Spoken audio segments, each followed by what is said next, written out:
Hi you guys, this is Loving Bubbles Naturally, and this is my video about 10 tips all naturals with long hair have in common. Yay! I've been doing this for a long time now. I'm real big on research. I love knowing about what I do, so oh, you have no idea how many naturals I have went through just to find the ones with the longest hair and what they all have in common. And I feel that these 10 steps, pretty much all of them did these 10 steps. And all 10 of these steps were in their regimen. So here they are. Number one,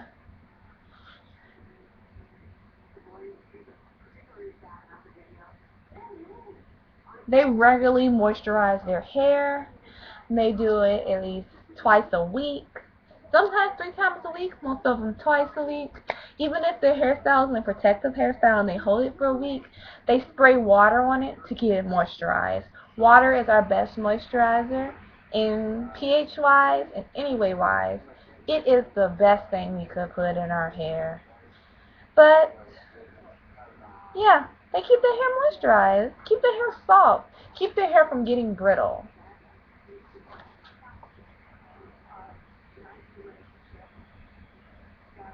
The second thing they do is they use products that really work for their hair. They don't buy products in bulk, and then I heard some naturals say they're going to keep using this product purely because they pay for it. Miss Jessie's or Curl Kit or any of these products. If that's not your product for your hair, don't keep using it. Stop that. Use a product that works for your hair. Don't waste your hair's moisture time because your hair's not getting the moisture it needs. This is very important. If that shampoo's not working for you, it's gotta go. Get products that work on your hair so your hair can reap the benefits of the correct products. Now here's the third one.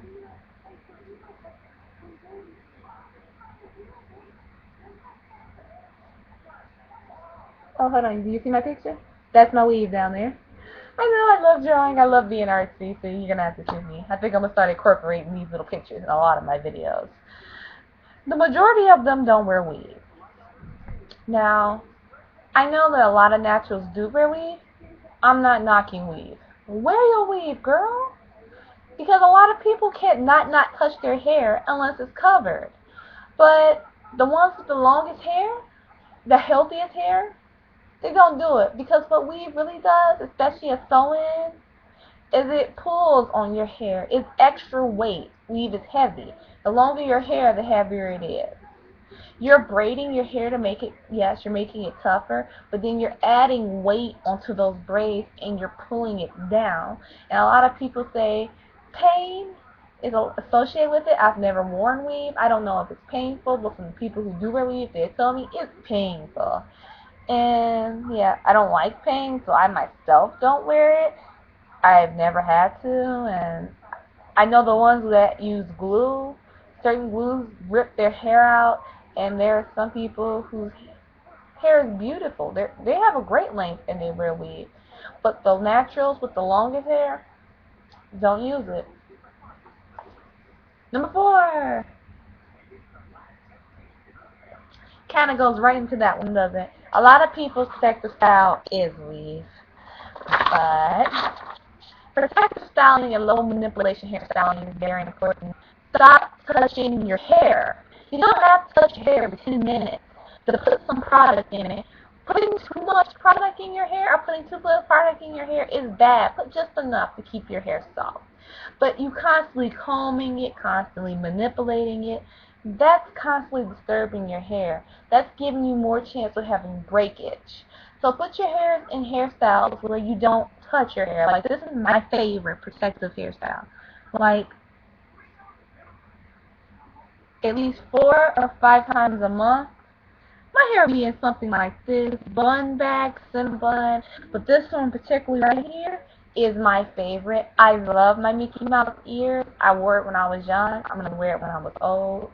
In 7th grade, I actually took a picture with my hair like this because I love the hairstyle so much. My mom, on the other hand, was not pleased that I took a picture with my hair like this. But it's not about her. It's about me.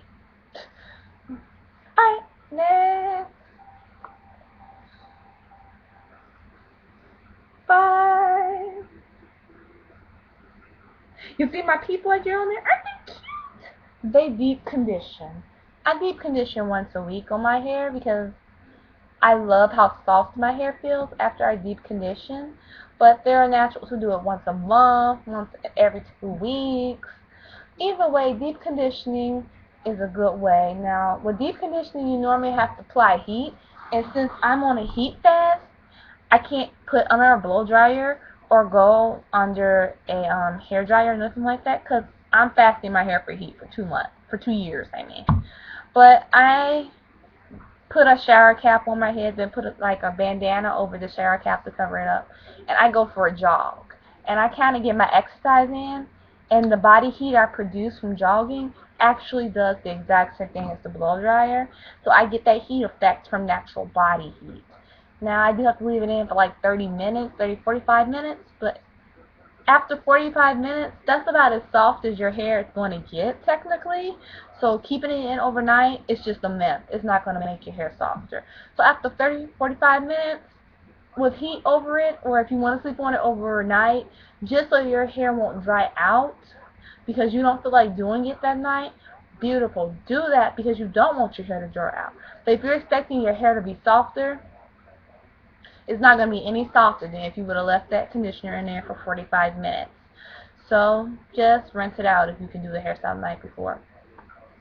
Okay. Next. 6. They regularly wash their hair.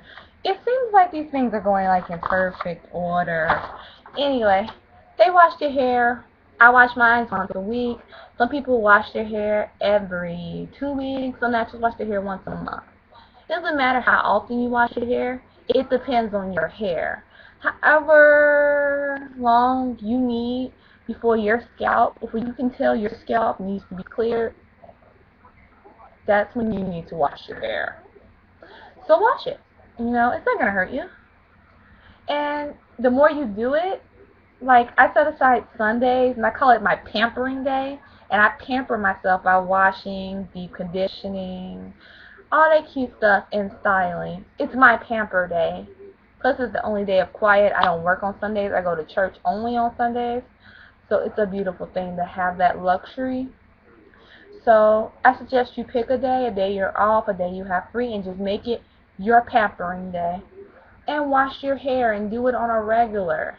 So your hair knows when it's about time to get washed. And you can tell when your hair needs to be washed.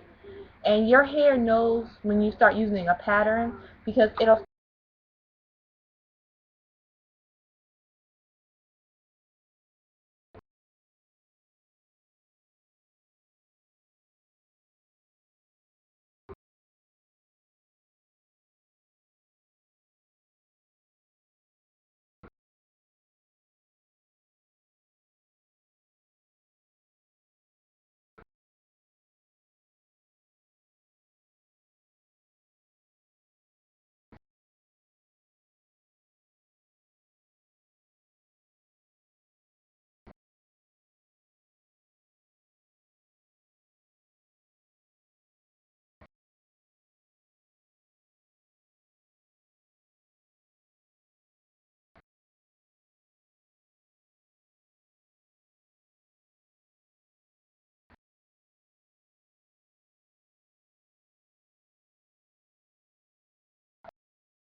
I'm special. I know, I'm a little goofy. Y'all gonna have to excuse me.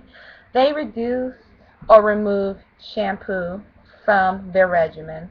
Shampoos are soaps and sulfates. The soaps in your shampoo are the same soaps that are in your washing detergent. So if you like the feel of your hair feeling like your washed clothes, then soaps are all yours. Me personally, I don't use any soaps. I make my own shampoo, as you will see in my 2-year challenge and in my 2-year challenge update. But a lot of naturals co-wash, and that's fine. Co-washing is awesome. I actually use 2 different conditioners, and I call my first conditioner shampoo because I treat it like my shampoo, and my second conditioner a deep conditioner because it's only used when I deep condition my hair. But a lot of people co-wash and they use 2 different conditioners like I do, and they just switch it up. Some people, it's all up to you what you want to do, but make sure that if you do use shampoo, you water it down. I would say a 1/4 cup of shampoo and 3/4 a cup of water mixed together just to dilute, and it'll also stretch your shampoo out a lot, and it will make the shampoo less harsh on your hair. You can just use that, and that's it. Because shampoos are actually, they snatch all the essential oils out your hair, and you want those oils in your hair. It's time for number 9.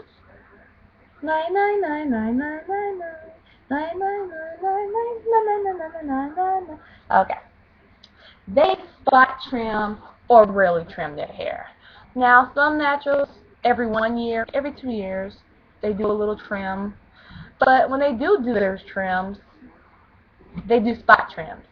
And you can tell when your hair needs to be cut. If you grab the edges of your hair and hold them up to the light and you can see through your hair, that hair is damaged. It needs to go. You're not supposed to be able to see through your hair. And you can tell because that hair will look lighter than the hair above it. You will know it's damaged. And some of them you can literally see the split ends. Clip those split ends off immediately. Do that one strand. You don't need to trim all your hair, but you can spot trim the hairs that went bad because breakage will happen. Our goal is to minimize the breakage. That's right, people. It's the final tip. Dun, dun. They only comb their hair with a tool on hair washing days. They don't comb or brush their hair on a regular. It's a rare occasion. My hair gets combed with a tool, and it's a flat paddle brush that I use when I wash my hair. That's only once a week. If I need to, because I don't really finger comb my hair during the week unless I'm doing a twist out and I just need some volume, and I'll do like a fake finger comb just to get it through. Or if I'm adding moisture, like water to my hair, then finger comb a little bit just to get all the hairs moisturized. But to be honest, really don't use tools very often. You don't need to. The less pulling you do to your hair, the happier your hair is.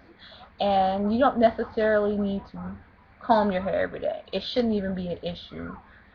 Matter of fact, with protective hairstyle and low manipulation hairstyle, you should be leaving your hair alone. It's not going nowhere. You only touch it every day. Put in a hairstyle, keep the hairstyle neat, sleep in a satin cap, sleep on a satin pillowcase, which is an 11th tip, but it didn't really sound so catchy with 11 tips, but 11 tips would be sleep with a wrap cap on. But the wrap cap will slick them edges down, sweetie, and you will look great, and that hairstyle will last. Anyway, those are my 10 or actually 11 tips that I have that all naturals with long hair have in common, and I hope this was helpful. Thank you for watching, and if you like it, comment, and if you didn't like it or you felt like I could have added an extra 12th step to this, then write it in the comment box and I'll do research on it. Or tell me, what do you do?